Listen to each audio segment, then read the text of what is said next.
PT सबसे tough stage बनता जा रहा है दिन पर दिन। इसको निकालना अच्छे लोगों के लिए समस्या हो रही है, क्योंकि इसका नेचर हर बार बदल जा रहा है। परीक्षा प्रणाली, परीक्षा में प्रश्नों का स्तर और परीक्षा लेने के तरीके और जो इसमें उमड़ती हुई भीड़, बेरोजगारी के बेतहाशा वृद्धि, ये सब कारण मिलकर परीक्षा को एक जो उसके मानक है ना, वो स्थिर नहीं हो पा रहा है, खास करके राज्य आयोगों में, और बिहार लोकसभा आयोग उसमें से एक है। जैसे कुछ हमारे सीनियर भी हैं उसमें और कुछ जूनियर भी हैं और कुछ पैरेलल भी हैं, वो सब लोग बैठ के हम लोग बात कर रहे थे कि बीपीएससी इतनी बड़ी परीक्षा ले रहा है, एसडीएम, डीएसपी, कमिश्नर और रजिस्ट्रार और कई पद हैं जो अच्छे पद हैं, उनको भरने के लिए बीडीओ, सीओ, एसडीएम आप ढूंढ रहे हैं। उसमें से ऐसे अधिकारियों को चयन करने के लिए जिस परीक्षा को हमने मानक बनाया है, क्या उस परीक्षा के प्रश्नों का स्तर वैसे अधिकारियों को चुनने के लिए सही है? हम बीपीएससी पीटी के परीक्षा के सवालों की बात कर रहे हैं। आप ध्यान दीजिएगा कि उड़ीसा का मुख्यमंत्री किस विधानसभा से लड़ा, यह एक बिहार के एसडीएम, डीएसपी को क्यों जानना चाहिए? कोई बहुत ज़्यादा उसका महत्व नहीं है।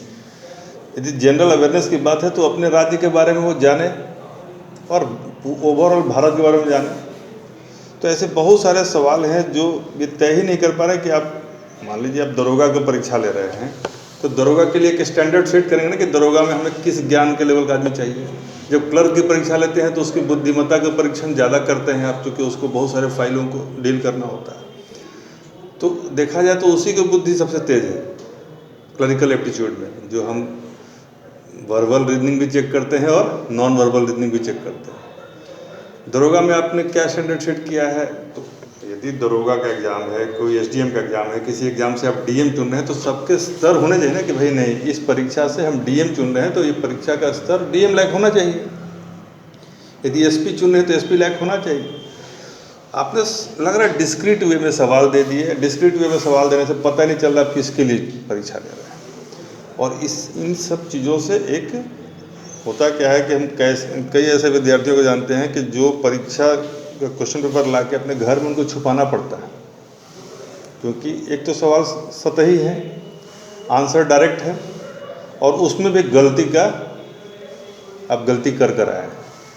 तो जब गलती करके आएंगे तो आपके 9th-10th क्लास का जो बच्चा होगा घर में, वो देख लेगा, बोलो ये भी गलती कर दिए, समझ गए, हो गया। अब तो जो 2-3 साल से मेहनत कर रहे हैं, हम जो कि छोटा भाई बहन भी बोला कि वो यही से नहीं लिखे हो, लागल रहा। तो ये संकट तीसरा है। इस तरह की जो बातें हो रही है ना, इससे मेंस के लिए वो माहौल नहीं बन पा रहा है। जबकि अभी चाहिए क्या था कि एकदम स्टैंडर्ड परीक्षा हो, सब कुछ ठीक ठाक ही रहा, और फुल फोकस में मेंस की तैयारी करनी चाहिए। क्योंकि मेंस का अवसर मिलना, जैसे कि आप में से कईयों को इस बार मिल सकता है, यदि कुछ अनटुवर्ड इंसिडेंट न हो जाए, अचानक से सुप्रीम कोर्ट और हाई कोर्ट आके दखल दे दे, या फिर सरकार का मन बदल जाए, कोई ऐसी बात हो जाए। लेकिन जब मेंस जिनको देना है उनको क्या करना है, खूब मन से पढ़ना है। तो क्लैरिटी है दिमाग में कि हम किस चीज़ की तैयारी कर रहे हैं और हमें कितना, मतलब पेपर में क्या पूछेगा। जैसे कितने नंबर का पॉलिटी पूछता है बताइए मेंस में? साइंस एंड टेक कितने नंबर का पूछता है? फंस गिले बबुआ। 200 दिस सोच कि आप लोग कितने सीरियस है। हम थोड़ा सा बता देते हैं ताकि इसके बाद ये पूछे तो हम परेशान हो। 3 पेपर है आपका, ध्यान दीजिएगा। पेपर 1 जीएस है, पेपर 2 ये भी जीएस है, यानी कि इसको जीएस 1 भी कर सकते हैं, और एक है एसए।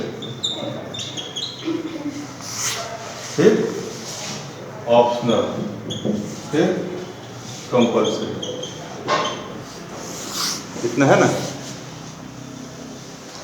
ये जो जीएस पेपर 1 है, ये 300 मार्क्स का होता है। कम से कम इतना तो आप लोग वर्कआउट कर लीजिए। यह 300 मार्क्स का होता है और यह 300 मार्क्स का होता है। ऑप्शनल कितने मार्क्स का होता है? 100 नंबर का ना, जो भी हो, यह क्यों क्वालिफाइंग होता है, और यह भी 100 नंबर का होता है। दोनों क्वालिफाइंग होता है, जिसमें 33% नंबर लगा। अब ये जो है इस GS1 में, इसमें 72 मार्क्स का स्टैट्स होता है, स्टैटिस्टिक्स, ठीक है, जिसको DI के फॉर्म में। इसी में 300 में 114 नंबर का IR होता है, international relation and current affairs, जिसको कर सकते हैं, प्लस करेंट कर सकते हैं, करेंट अफेयर्स। और इसी में 114 नंबर का आपका हिस्ट्री होता है और आर्ट एंड कल्चर होता है। हो गया, जो जोड़ के देखे तो 300 नंबर हो गया। ये GS2 है, इसमें आपको 114 नंबर का पॉलिटी होता है,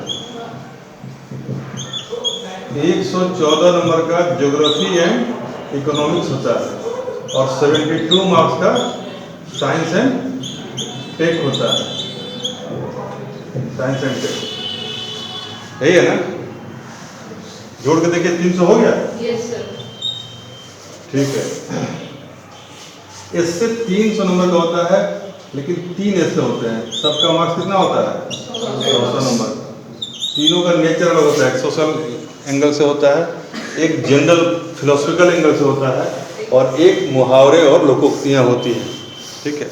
तो ये 3 है, 3 घंटे में लिखना है। इसमें मैक्सिमम उम्मीद किया जाए कि एक ऐसे आप 800 वर्ड में लिखेंगे, यानी 800, 800 और 800। बाकी सब में वर्ड का लिमिट नहीं होता है, स्पेस का लिमिट होता है, यहाँ पर वर्ड लिमिट दिया हुआ है, इससे आप अंदाजा लगा सकते हैं यहाँ पर। और इसको 33% में क्वालिफाई करना है। 33 है या 40 देख लीजिए, क्लियर है? अब अगली बार जब पूछा जाए कि कितने नंबर का एग्जाम होता है तो सबको पता रहेगा। तो ये पता होना चाहिए था, इस तरह का रिसर्च आपको करना चाहिए। दूसरा एक रिसर्च आप लोग और करना है, जो हम दे रहे हैं, यदि आप नहीं कर पाएंगे तो हम मेरे पास किया हुआ हम बता देंगे, वो रिसर्च जरूरी है। ये क्लियर मिटा दें इसको। 68वीं BPSC और 69वीं BPSC में बदले हुए पैटर्न पे सवाल आया है, ठीक है। हमने पिछली बार भी आप लोगों से डिमांड किया था कि पेपर आपके पास हार्ड कॉपी में है या नहीं, यस और नो। अगली बार उसको लेकर आइएगा मेंस का, ठीक है। और कम से कम पिछले 5 BPSC से हर सब्जेक्ट से कौन कौन से सवाल पूछे जा रहे हैं उसका ब्रैकेट बनाइएगा, ऐसे बनाना है, किसी भी कॉपी पे बना लीजिएगा। जैसे यहाँ पर आपने लिखा है टॉपिक, ठीक है, या सब्जेक्ट, और यहाँ पर जैसे लिखा हुआ है 64वीं है, यहाँ 65वीं, यहाँ 66, यहाँ 67, यहाँ 68, और यहाँ पर अब इन सब में यहाँ पर जैसे एक मूल अधिकार टॉपिक लिया और देखिए कि सवाल आया है तो क्या आया है, लिख दीजिए उस सवाल, इस पर कौन सा सवाल आया है, यहाँ कौन सा, और नहीं आया तो नहीं लिख दीजिए। इस तरीके से पेपर वाइज एक 6 पेपर हुए ना टोटल एनालिसिस, तो स्टैट्स को छोड़ दीजिए, बाकी सबका कर लीजिए इस तरीके से। इससे क्लैरिटी आ जाएगी कि सवाल आते कैसे हैं, सवाल का दायरा कहाँ से कहाँ तक होता है, और हमें जब आंसर लिखना है तो उसमें हेड क्या होगा और टेल क्या होगा। क्लियर है? तो समय जो भी कम है तो ये समझेगा, मूल अधिकार पर मैंने कहा, हो सकता है यहाँ पर केंद्र राज्य संबंध का भी, बहुत सारी चीज़ें हो सकती हैं।